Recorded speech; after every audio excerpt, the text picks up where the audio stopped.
Praise to the lord. ఈరోజు దేవుడు మనకిచ్చినటువంటి వాగ్దానం ఏంటంటే ద్వితీయోపదేశ కాండము 6వ అధ్యాయము 19వ వచనం.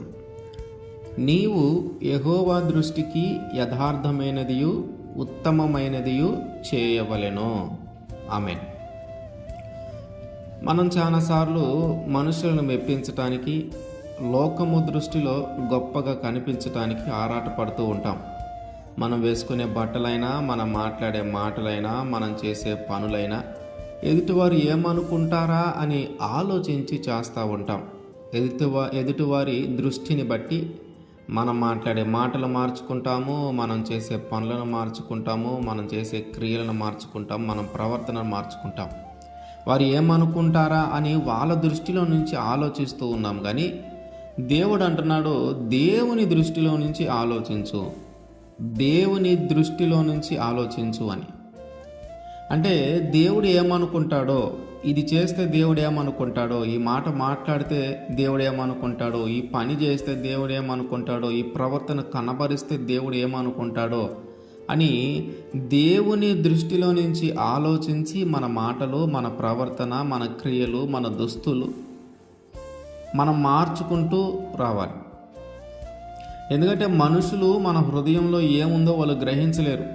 మనం మాట్లాడే మాటను బట్టే, మనం చేసే పనిని బట్టే, మనం ప్రవర్తించే ప్రవర్తనను బట్టే వాళ్ళు మన గురించి ఒక నిర్ణయానికి వస్తారు. కానీ వాళ్ళు మన హృదయంలో ఏముందో ఎప్పటికీ కనిపెట్టలేరు. కానీ దేవుడు మన హృదయంలో ఏముందో కూడా తెలుసుకోగలిగిన వాడు.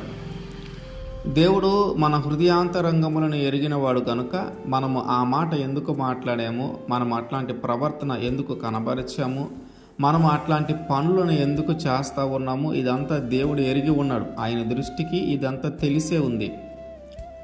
కనుక మనము దేవుని దృష్టిని ఎరిగి మనము ప్రవర్తించాలి.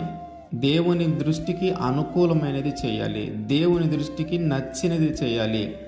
ఆయన దృష్టిలో నుంచి చూసినప్పుడు ఆయన మనల్ని అసహించుకునేది మనం చేయకూడదు. ఆయన దృష్టిలో నుంచి చూసినప్పుడు ఆయన మన మీద కోపపడేది మనము చేయకూడదు. ఆయన దృష్టిలో నుంచి, ఆయన వైపు నుంచి మనం ఆలోచించాలి.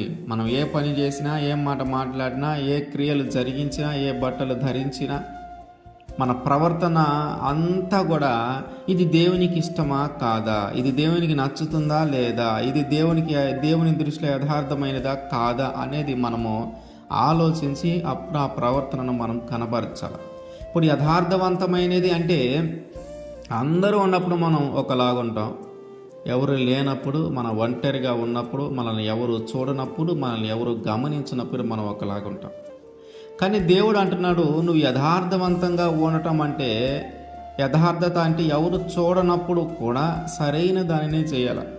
మన చుట్టూ ఎవరు లేరు, మనల్ని ఎవరు గమనించట్లా, మనల్ని ఎవరు చూడట్లా, అయినా కూడా మన ప్రవర్తన, మన మాట, మన క్రియలు, మన తలంపులు, మనం చేసే పనులు, మనం ధరించే దుస్తులైనా సరే ఎవరు గమనించకపోయినా మనం చేసేది చక్కగానే చేసుకుంటూ వెళ్ళాలి. మనం మాట్లాడేది చక్కగా మాట్లాడుకుంటూనే వెళ్ళాలి. మన ప్రవర్తన చక్కగానే ఉండాలి.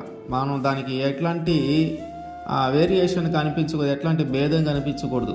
మనం అందరిలో ఉన్నప్పుడు ఎలా ఉన్నాం, ఒంటరిగా ఉన్నప్పుడు ఎట్లా ఉన్నాం అనేది ఏ భేదం కనిపించకుండా రెండు సమానంగా ఉండేలాగా చేయాలి.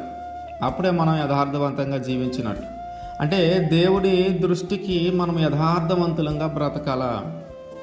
దేవుని దృష్టికి మనము యథార్థవంతులంగా ఎప్పుడైతే బ్రతుకుతామో అప్పుడు ఆయన మన జీవితంలో రావలసిన మేలులను రాణిస్తాడు. అట్లాగే ఆయన దృష్టిలో మనం శ్రేష్టమైన దానిని, ఉత్తమమైన దానిని చేయాలి. దేవుడు మనకెప్పుడు ఉత్తమమైన వాటిని అనుగ్రహిస్తాడు. ఆయన తన ఏకైక కుమారుని మన కోసం బలిగా అర్పించి తన శ్రేష్టమైన ప్రేమను చూపించాడు. అలాంటప్పుడు దేవుని పట్ల మనం కూడా అదే శ్రేష్టమైన పనులను చేయాలి, అవే ఉత్తమమైన పనులను చేయాలి. మన సమయాన్ని, మన వనరులను, మన నైపుణ్యాలను దేవుని మహిమ కొరకు వాడాలి. అరాకొరగా కాకుండా సంపూర్ణ హృదయంతో దేవుని పని జరిగించాలి. మనము ఇట్లా ఎప్పుడైతే మనం చేస్తామో, అంటే దేవుని దృష్టికి యథార్థమైనది, ఉత్తమమైనది ఎప్పుడైతే మనం చేస్తామో దేవుని ద్వారా మనకు మేలు కలుగుతుంది. దేవుని మార్గంలో నడిచే వారిని ఆయన ఎప్పుడు విడిచిపెట్టడు. వారిని అత్యధికంగా ఆయన ఆశీర్వదిస్తాడు. కనుక మనం ఆశీర్వదింపబడాలన్నా, మన జీవితంలోకి మేలులు జరగాలన్నా, దేవుని దృష్టికి యథార్థవంతులుగాను, దేవుని దృష్టికి ఉత్తమమైనది చేసేవారుగాను నీవును నేనును మనందరము ఉండగలగాలి. అప్పుడు ఆయన మన జీవితంలో జరగాల్సిన మేలులను జరిగిస్తాడు. అప్పుడు ఆయన మన జీవితంలోకి రావాల్సిన ఆశీర్వాదాన్ని రాణిస్తాడు. ఆమేన్.